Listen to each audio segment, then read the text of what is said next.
Good morning বন্ধুরা, শুভ সকাল। তো দেখো আজকে আমি সকাল সকাল বানাতে চলেছি শুক্তো। তো খুব সহজে বানাবো শুক্তো রেসিপিটা, সেটাই তোমাদেরকে শেয়ার করব।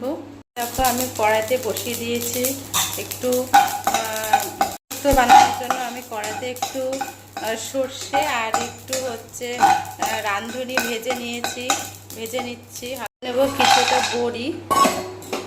বড়িটা ভেজে নেব বানানোর জন্য। এখানে নিয়ে নিয়েছি আলু, তারপরে গাজর, বেগুন, আর ডাঁটা, সজনে ডাঁটা, দুটো পটল, উচ্ছে আর বরবটি। ডাঁটা ভাজা হয়ে গেছে, এখন তুলে নেব। কড়াইতে তেল দিয়ে দেব, এবার আমি বেগুনগুলো একটু ভাজা ভাজা করে তুলে নেব। এবার আমি কড়াইতে আরেকটু পরিমাণ তেল দিয়ে দেব, 5 ফোড়ন সোমবার। আর আমি বানিয়ে রাখা সব সবজিগুলো এর মধ্যে দিয়ে দেবো, একটু ভাজা ভাজা করে নেব। এর মধ্যে আমি একটু লবণ দিয়ে দেবো,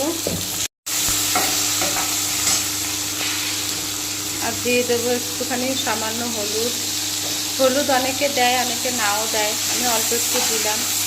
এবার একটু আঁচটা কমিয়ে দিয়ে একটু 10 মিনিট হালকা ঢেকে রাখবো। পরে আমি ঢাকনাটা খুলে দিলাম, খুলে একটু দেখলাম ভালোই মজে গেছে। তো এর মধ্যে আমি একটু আদা বাটা দিয়ে দিলাম। এবার এর মধ্যে ওই যে বেটে রাখা মশলাটা দিয়ে দেব, ভেজে যে বেটে রেখেছিলাম সেই মশলাটা অ্যাড করলাম। মশলা বাটি ধোয়া জল অল্প একটু দিয়ে দিলাম। দেখো সবজিগুলো প্রায় ভাজা ভাজা হয়ে গেছে। এখন আমি এর মধ্যে দুধটা ঢেলে দেব, দুধটা ঢেলে দিলাম, দিয়ে দিলাম বড়ি আর ওই ভেজে রাখা বেগুনগুলো। এবার এটা আমি একটু ঢেকে রাখবো জাল হওয়ার জন্য। আমি 10 মিনিট পরে ঢাকনাটা খুলে দেখবো কেমন হয়েছে। তো এখন আমি একটু চিনি দিয়ে দেব,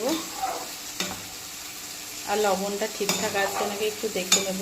একটু চিনি দিয়ে নিলাম। তো বন্ধুরা দেখো তরকারিটা প্রায় হয়ে এসেছে। তো এখন আমি একটু ঘি দিয়ে দেব। দেখো বন্ধুরা শুক্তোটা কি সুন্দর কালার এসেছে, দারুণ হয়েছে। এবার আমি নামিয়ে নেব শুক্তোটা। এই দেখো শুক্তোটা পুরোপুরি রেডি হয়ে গেছে, কি সুন্দর হয়েছে বন্ধুরা তোমরা এরকমভাবে চটপট বানিয়ে ফেলো শুক্তো রান্নার রেসিপিটা দিয়ে দিলাম। তো তোমরাও বাড়িতে ট্রাই করো, ভালো লাগবে। তো বন্ধুরা আমার এই ভিডিওগুলো যদি তোমাদের ভালো লেগে থাকে তাহলে অবশ্যই একটু লাইক কমেন্ট শেয়ার করে দিও, আর অবশ্যই একটু সাবস্ক্রাইব করো বন্ধুরা। টাটা।